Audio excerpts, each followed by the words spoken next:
안녕하세요. 9월에 결혼식을 앞두고 있던 30대 초반의 여자입니다.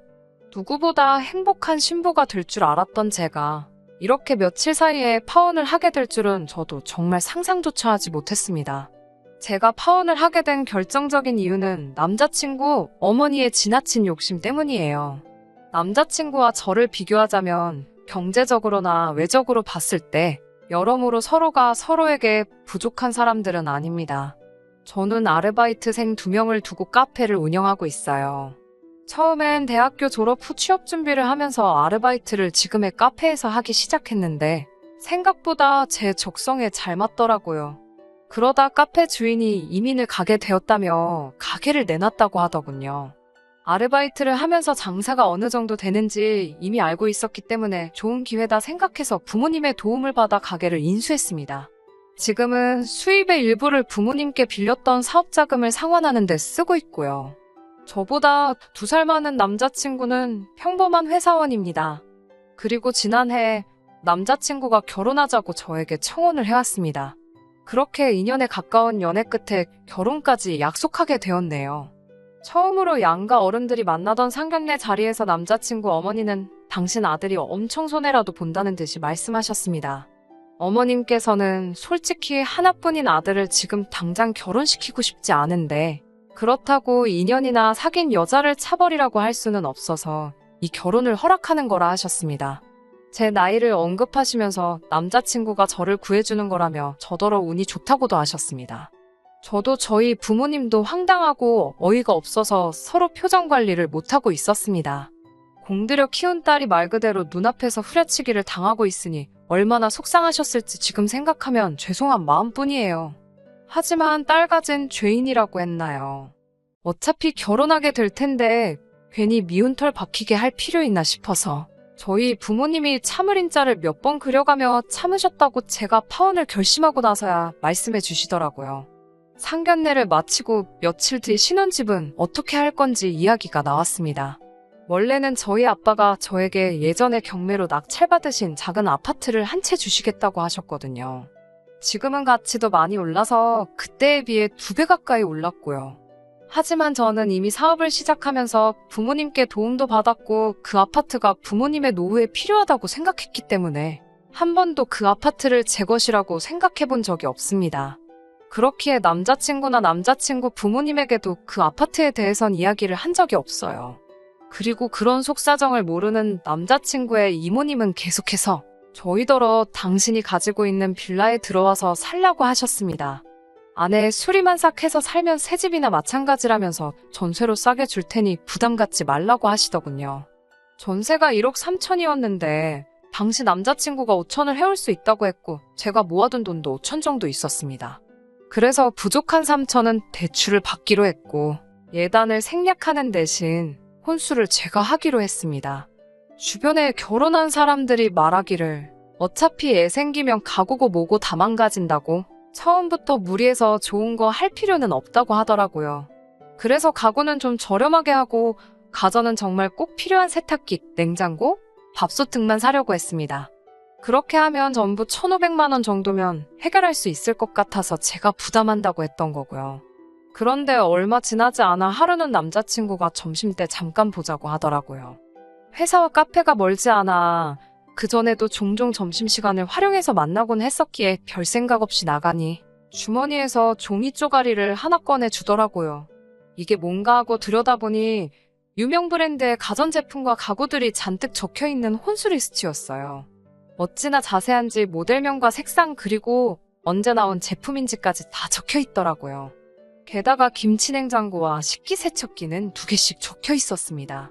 제가 남자친구에게 이건 왜 2개씩이나 사야 하냐고 물으니 어머님께서 다시 생각해보니 예단을 아예 안 하는 건 경우에 맞지 않는 것 같다고 그러셨답니다. 그러면서 어차피 저희 가전제품 사는 김에 김치냉장고랑 식기세척기만 하나씩 더 사서 남자친구 본가로 보내라고 하셨다는 거예요. 어이가 없어서 남자친구에게 지금 이거 너무 예의 없는 행동 아니냐고 물으니 전혀 이해를 못하더라고요. 어차피 사면 우리 둘이 살면서 같이 쓸 건데 기왕 살 거 좋은 거 사는 게 왜 나쁘냐고 묻더라고요. 게다가 자기나 저나 이런 쪽에 대해선 잘 알지도 못하는데 일부러 어머님이랑 이모님이 시간 내서 좋은 걸로 골라주셨으니 오히려 잘 된 거 아니냐고 물어요. 괜히 시자 붙는다고 예민하게 받아들이는 것 같다고 나쁜 버릇이라며 고치래요. 별것도 아닌 일로 문제 일으키지 말라면서요. 지금 생각해보면 그 종이 쪼가리를 받자마자 남자친구 눈앞에서 쫙쫙 찢어줬어야 했는데 남자친구가 금방 회사로 들어가 봐야 한다고 해서 몇 마디 따지기만 하고 제대로 대응을 못한 게 너무 억울합니다. 어차피 파혼한 거 가슴속에 담아두지는 않을 거지만요. 아무튼 어머님이 이런 식으로 나오시는 걸 보니 이제는 가구며 가전이며 해가도 당연하게 여기실 것 같고 아내 가면 뒷말 들을 게 뻔한 상황이라 진심으로 아무것도 해가기가 싫더라고요. 그리고 무엇보다 남자친구의 태도에 정말 많이 실망을 했습니다. 그 혼수 리스트를 전달할 때는 뭐가 잘못된 건지 몰랐을지라도 제가 설명을 해줬으면 알아는 들어야 할 거 아닌가요? 최소한 어머니랑 다시 이야기해보겠다는 소리는 할 수 있는 거잖아요. 하지만 남자친구는 너무 뻔뻔했고 오히려 저를 이상한 사람으로 몰아갔어요.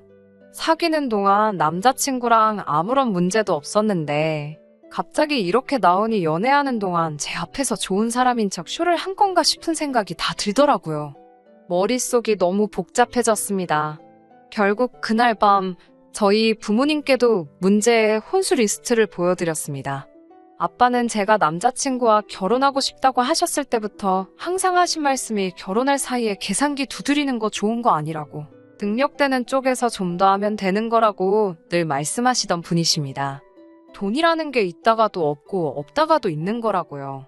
그런 아빠도 제가 예비 시댁에서 준 혼수 리스트라며 그 종이 쪼가리를 전달해드리자 뭐 이런 되먹지 못한 집안이 다 있냐고 역정을 내시더라고요. 저희 엄마도 한숨을 내쉬더니 딱 봐도 결혼하면 고생할 게 보인다며 이 결혼 꼭 해야겠냐고 저를 말리시더라고요. 하루를 꼬박 고민한 끝에 남자친구에게 문자를 보냈습니다. 어차피 집도 반반하는 거나 마찬가지이니 혼수도 그냥 반반하자고요. 이때까지도 파혼보다는 서로 잘 조율해서 결혼하는 쪽으로 생각을 했었거든요. 제 잘못이 아니어도 일단 파혼했다고 하면 주변 사람들이 수군거리고 말이 나올 게 뻔했으니까요. 이미 식장이며 큼직한 것들은 계약도 해둔 상태였기에 더 결정을 내리기가 쉽지 않았어요. 몇 시간이 흐른 뒤 남자친구에게 문자가 왔습니다. 혼수를 얼마나 생각하고 있었냐고 묻더라고요. 그래서 1500 전후로 생각하고 있었다고 하니까 전화가 걸려왔습니다. 저는 이때까지만 해도 남자친구가 진지하게 사과하고 반반하자고 하면 그냥 결혼하려고 했어요. 그래서 직접적으로 이 혼수 리스트에 대해서 어떻게 생각하냐고, 정말 다 필요해 보이냐고 물었습니다. 그러자 남자친구가 자기도 대충 훑어봤다면서 어머니랑 이모가 어련히 알아서 하셨겠냐며 다 필요한 게 맞다고 하더라고요.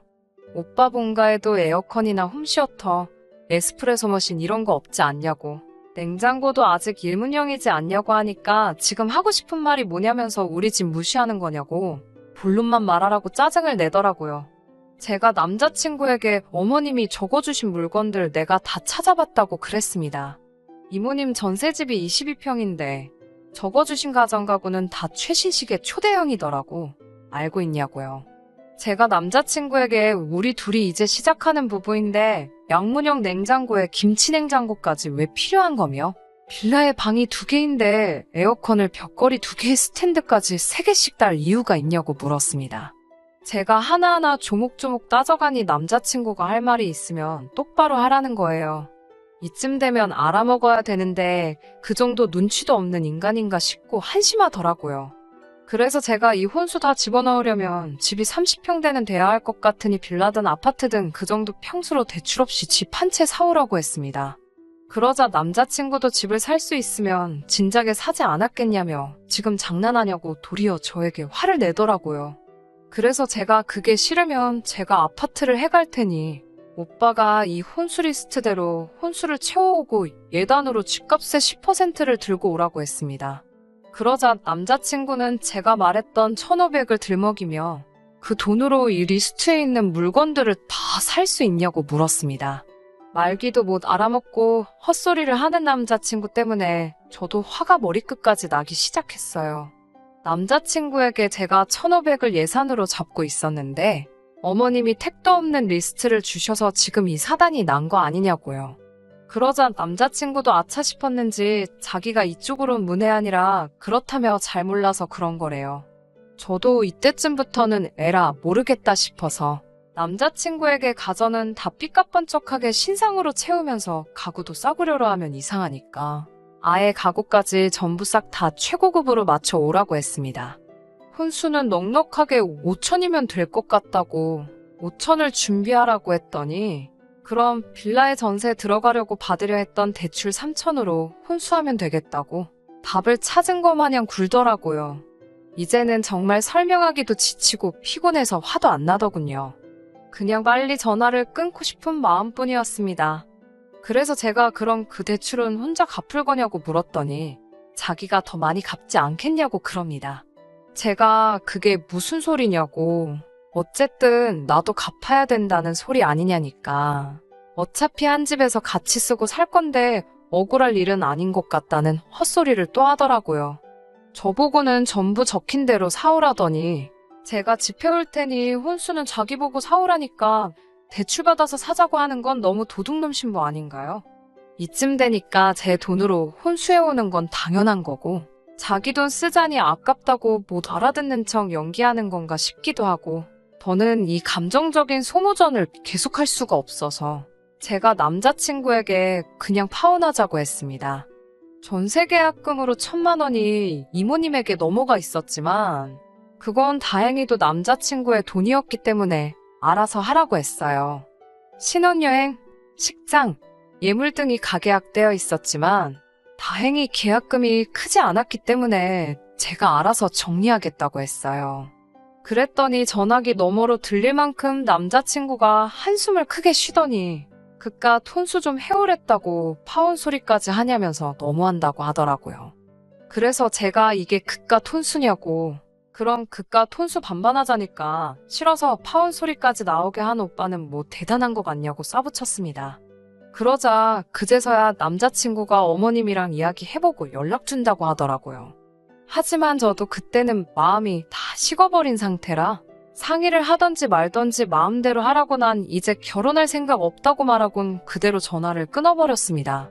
그런데 정말 웃긴 게 진짜로 어머니랑 상의를 한 건지 새벽 2시에 전화가 왔는데 남자친구도 아닌 어머님이었어요. 어차피 저도 화가 나서 잠은 안 자고 있었지만 아무리 그래도 새벽 2시에 전화를 건다는 게 상식적으로 말이 되나요? 정말 어디까지 무례할 수 있는지 궁금해져서 전화를 받았습니다. 그렇게 전화를 받으니 어머님께서 다짜고짜 저를 교육시켜야겠다며 저희 카페로 찾아오시겠다고 하는 거예요. 그래서 제가 카페는 제 일터이기 때문에 안 되니 오지 마시라고 했습니다. 그러자 일륜지대사를 앞두고 그깟 카페가 중요하냐고 하시더라고요. 그래서 저도 어차피 안 할 결혼 마무리 짓는 것 때문에 제 사업에 영향을 줄 수는 없다고 저를 만나실 거면 어디로 오시라고 아예 시간하고 장소를 제가 정해서 통보해드리고 핸드폰을 꺼버렸습니다. 더 이상 질질 끌고 싶지도 않고 이런 불편한 대화를 이어나가기도 싫었습니다. 이미 남자친구든 어머님이든 뭐 어떻게 나오든 파혼하기로 마음을 먹었기 때문에 저 혼자 식장, 신혼여행 등 위약금 물고 예물 가계약도 전부 취소해버렸습니다. 그리고는 남자친구 계좌로 환불받은 금액의 절반을 보내버렸습니다. 아무런 설명도 하지 않고 그냥 보냈더니 남자친구한테서 전화가 바로 걸려오더라고요. 제가 화가 나서 그냥 한 말이라고 정말 파혼할 거라곤 생각을 안 했는지 이게 무슨 일이냐고 제정신이냐고 화를 내더라고요. 그러면서 점심때 카페로 찾아오겠다고 하길래 별로 보고 싶지도 않고 바쁘니까 봐야겠으면 내일 모레 어머님하고 만나기로 했으니 그때 어머님까지 모시고 한 번에 보자고 했습니다. 어머님을 만나기로 한 당일 약속 장소에 나가니 남자친구하고 어머님뿐만 아니라 이모님까지 다 같이 왔더라고요. 그 모습을 보고 잠깐 헛웃음이 나오기도 했지만 차라리 한꺼번에 상대하고 깔끔하게 끝내야겠다 싶었습니다. 제가 자리에 앉기 무섭게 뭐가 그렇게 급하신지 바로 본론을 시작하시더라고요. 남자친구 어머니께서는 저더러 뭐가 그렇게 마음에 안 드냐며 당신과 이모님이 하루 종일 발품 팔아가며 고른 거라고 이보다 괜찮은 건 없을 거라고 하셨습니다. 가전이라는 게 한 번 사면 10년은 좋게 쓰고 기왕이면 비싼 돈 주고 사는 거 좋은 거 사는 게 좋지 않겠냐고 그러셨어요. 그러면서 애 낳고 나면 살림도 커지고 이사도 가야 할 테니까 그런 것도 다 고려해서 고르신 거라고요. 저도 이제 하고 싶은 말은 해야겠다 싶어서 솔직하게 털어놓았습니다. 어머님이 보내주신 혼수 리스트에 저희가 쓸만한 건 하나도 없는 것 같다고요. 지금 당장 집도 빌라에 전세고 거기에 빚까지 안고 시작하는 마당에 10년 후까지 내다보며 사치스럽게 시작하고 싶지 않았다고요. 그리고 혼수에 이 정도 쓸 돈이 있었으면 차라리 대출을 안 받고 집 구하는데 돈을 더 썼을 거라고도 말씀드렸어요. 그리고 어머님은 발품을 파셨다고 하셨지만 제가 보기엔 그저 그 매장에서 가장 비싸고 가장 큰 걸 고르신 걸로밖에 안 보인다고 했습니다. 그러자 어머님께서는 그렇게 내가 고른 혼수 리스트가 마음에 안 드냐며 그럼 예단만 보내고 저희 살림은 알아서 하라고 하시더군요. 거기다 덧붙이시기를 당신은 예단을 안 받아도 상관없는데 주변 사람들 눈이 있으니 그 정도는 하는 게 저한테 좋을 거라 하시더군요. 처음에 서로 약속했던 대로 제가 알아서 혼수하게 내버려 두셨으면 좋았을 텐데 왜 이제 와서 자꾸 예단에 집착하시는 건지 모르겠더라고요. 주변 사람들 눈은 신경 쓰이시고 제가 남자친구와 어머님을 어떤 눈으로 보고 있는지는 신경이 안 쓰이시냐고 물었습니다. 남자친구도 5천, 저도 5천 내고 거기다 대출까지 같이 갚아야 하는 상황에 왜 저에게 이런 초호화 혼수를 바라시는 거냐고 따져 물었고요. 게다가 예단까지 보내가면서 결혼하고 싶은 마음은 없다고 딱 잘라 말씀드렸습니다. 이런 식으로 대화가 오니까 조금씩 서로 언성이 높아지더라고요. 게다가 남자친구랑 어머님은 같이 나오면서 말도 제대로 안 맞춘 건지 남자친구는 그저 저를 달래려고 예단 안 해도 되고 혼수도 반반하자고 그러면서 집 대출도 자기 혼자 갚을 거니까 마음 풀라는 소리만 계속 하더군요. 그 옆에서 어머님은 예단만 하고 혼수는 제 마음대로 해도 된다고 그러시고 이모님은 전세 계약금은 못 돌려주는 거니까 그냥 좋게 좋게 같이 대출금 갚아가면서 살라고 그러시고 정말 다들 자기 하고 싶은 말들만 내뱉고 있었습니다.